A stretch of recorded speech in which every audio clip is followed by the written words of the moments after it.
In this video, we will begin our look at the buyer's remedies where the seller breaches by making a non-conforming tender of goods that the buyer chooses to accept, by focusing in on the measure of damages available to the buyer in the event of the seller's breach.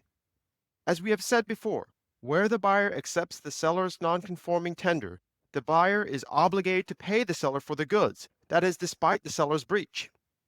But the buyer's acceptance does not change the fact that the seller has breached. The seller has breached. The buyer has not received the full benefit of its bargain with the seller.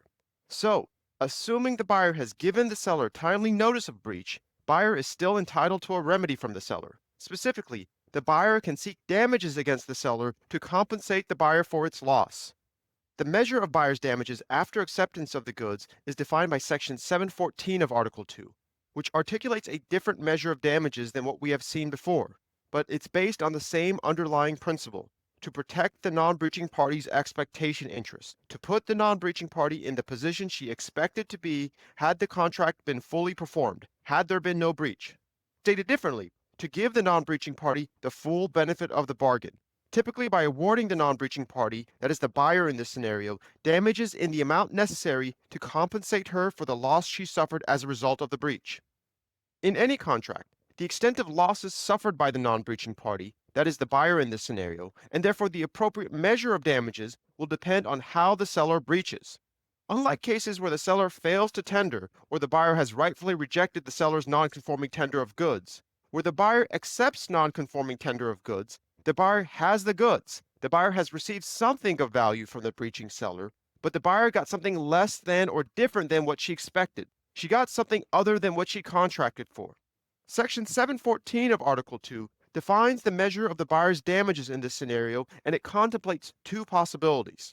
First, subsection 1 addresses where the seller's manner of tender, as opposed to the goods themselves, was non-conforming. For example, imagine the seller tendered the goods late, but the buyer still accepted the tender despite the seller's tardiness. In that scenario, the buyer is entitled to recover direct damages for whatever losses the buyer suffers flowing directly from the seller's breach. Stated in the language of the statute, the losses incurred by the buyer resulting in the ordinary course of events from the seller's breach. Subsection 2, in contrast to subsection 1, addresses where the goods themselves, as opposed to the seller's manner of tender, are non-conforming. So the goods are subject to some express or implied warranty about their nature, quality, appearance, or functionality, but the goods that the seller tenders and the buyer accepts were not as warranted by the seller in the party's contract. In this scenario, the buyer is entitled to recover direct damages equal to the difference between the value of the goods that the seller promised and the buyer expected to receive under the party's contract, that is the value of conforming goods, and the value of the non-conforming goods that the buyer has actually received. Note, in both instances, the value of the goods is measured at the time and place of acceptance.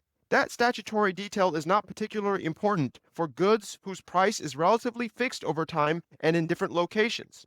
But the time component can become critically important for goods whose prices fluctuate. Think commodities, for example, gold or other precious metals, oil or peanuts. And the location component can likewise become important where the price for the goods differs from location to location. Subsections 1 and 2 articulate the buyer's direct damages resulting from the seller's breach. In addition to these direct damages, as in other scenarios involving the seller's breach, under subsection 3 of 714, the buyer will also be entitled to indirect damages for any incidental or consequential losses that it suffers as a result of the seller's breach.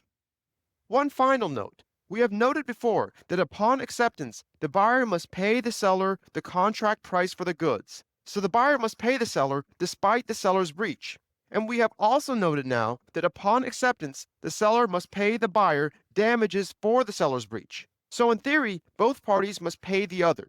But to avoid a needless back and forth of money, Section 717 of Article 2 allows the buyer to deduct all or part of the damages owed to the buyer from the contract price that the buyer still owes to the seller for the non-conforming goods that the buyer has accepted. Of course, where the buyer exercises this right, there will still likely be a dispute between the parties between the scope of damages resulting from the seller's breach. So the practical effect of this provision is to provide the buyer the right to withhold any or all payment from the seller until that dispute is resolved. So to summarize, In this video, we examine the measure of the buyer's damages where the buyer accepts a non-conforming tender of goods. That measure is defined by Section 714 of Article 2, but is based upon the same expectation principle that all contract damages are based upon.